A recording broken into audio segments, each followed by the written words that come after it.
what you wanted? Or would you just tell him what you wanted and, hope that he would just do it? No, it was never that easy. I mean, things had to be earned. It was never that easy that I'd just say that this is what I think and this is what I feel and it'd be done. You had to convince him. There was always, healthy debate was always encouraged in our house. So whether it was the most small matters or something which was of great import, the whole family has always sat down and discussed things at an open forum. And us, when we were children, were always given to believe that our opinion had as much weight as anybody else's. Thank you so much. Now I move on to my next section.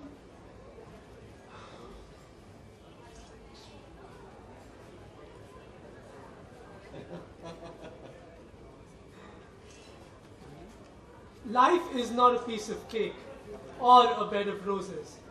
I simply have to raise my head and look around, and the rough and tumble roller coaster of life hits me hard in the face. Take my dad, for instance.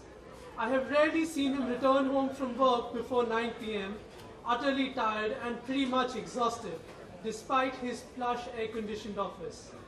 My cousin, albeit young and energetic, is sometimes seen working in his office till 3 a.m., as if tomorrow simply just does not exist. What are they all working for? Is it survival or is it security? It seems crystal clear to me now that you don't have to work hard enough. If you don't work hard enough, you don't get anything or go anywhere. It's just that simple. When you develop your child's ability to struggle, you're preparing him for success. And once your teen stops expecting things to just drop into his lap, he will learn to work. Teens, let's stop kidding ourselves. Take a look around. The world is very difficult, very fast-paced. It's not exactly a valley of flowers. It's a bloody battlefield. There are people out there who have to fight tooth and nail for their survival. And do I even need to remind you of Darwin's postulate of the survival of the fittest? Now, the battle is in the boardroom, and it's not just your education that will pay off. I would say it's more your grit and tenacity. The sooner we realize it, the better it is for us. This brings me to the time that I went to ma'am with the invitation for the book, and she was just leaving for a meeting for the Colgate board.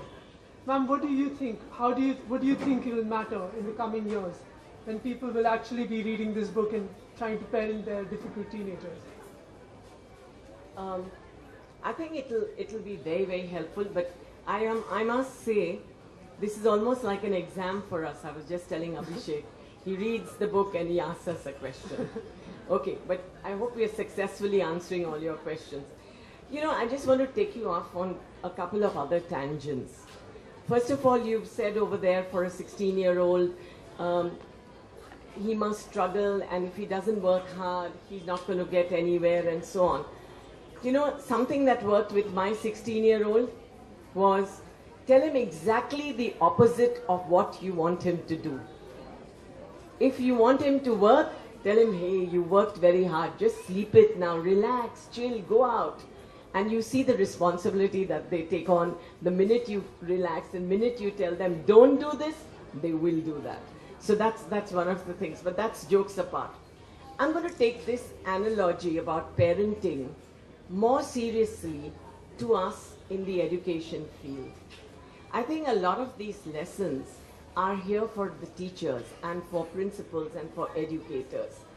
I don't think today we see students as we should see them. I don't think students any longer are passive puppets who should just be lectured at. Earlier, the teacher was a sage on the stage, going to do. This book is going to do that. This is a book to sensitize parents, a book to sensitize teachers. Thank you, Anjaya. You brought out the best in us. Thank you so much, ma'am. Thank you. Sorry, we can now take questions from the audience for anyone on the dais. All you need to do is raise your hand and we'll have a mic sent to you. It can be directed. Just introduce yourself. There's a question here, right behind. Just introduce yourself and to who you're directing the question. Hi, good evening. I'm Monisha. I'm actually Anjaneya's cousin sister. So congratulations, Anjane, and kudos for having so much courage to take pangas with so many parents. Yeah, thank you. Okay, so my question is, what was that incident, or was there any moment which inspired you for writing this book?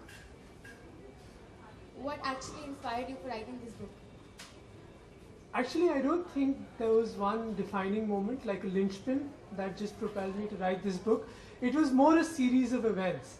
I would go to school and I would see one kid just sitting in the corner, like looking furious with life. And it was morning, and we hadn't even had a morning assembly. I could understand that he would have had to get up in the morning, but that wasn't a reason to be furious.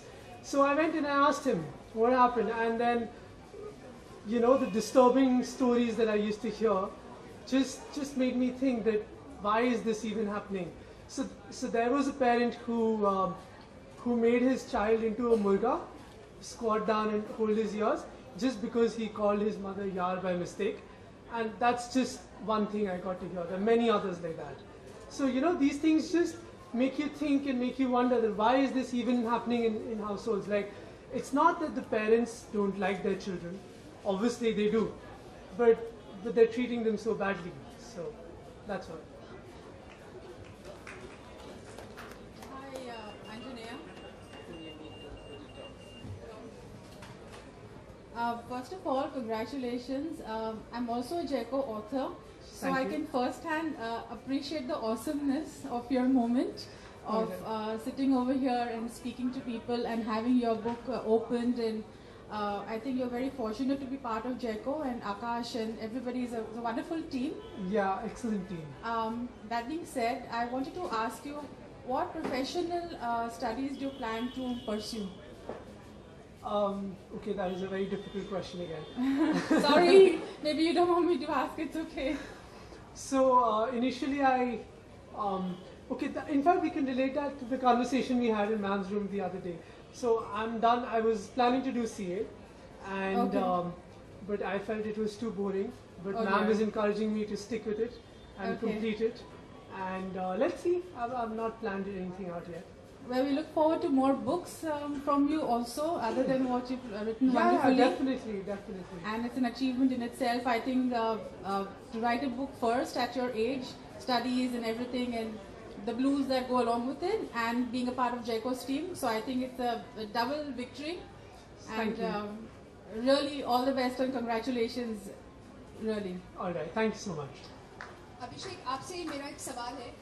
जब आप खुद teenager थे तो आपके मन में कौन से फियर्स थे